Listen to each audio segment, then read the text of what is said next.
Деновиве, како никогаш досега, сме сведоци на многу дебатни емисии, соочувања помеѓу политичките представници и една, така да речеме, отворена дебата. Но ако повнимателно се слушаат лидерите на политичките партии, на овие избори дефинитивно ќе имаме интересни резултати. Како звучат математиките, гледаме во следната вчерашна анализа.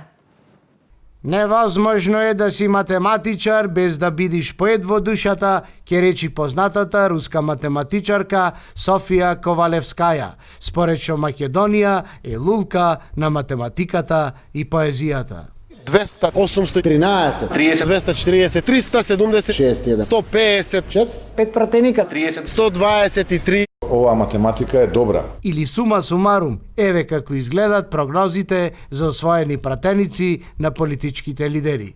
СДСМ освојува 55 пратеника, ВМРО ДПМН 58, ДУИ 19, Алијанса на албанците 15, Левица 5, Интегра 12, Твоја 10, Бачев 34, Богоевски 15, Моро работничка партија 6 и други 24 пратеника. Наградно прашање, колку ќе брои следниот парламентарен состав? Ова значи дека следниот парламентарен состав ќе има 250 од 120 можни пратеници. Машала! Ако не се согласувате со оваа математика, слободно демантирајте на 15 јули.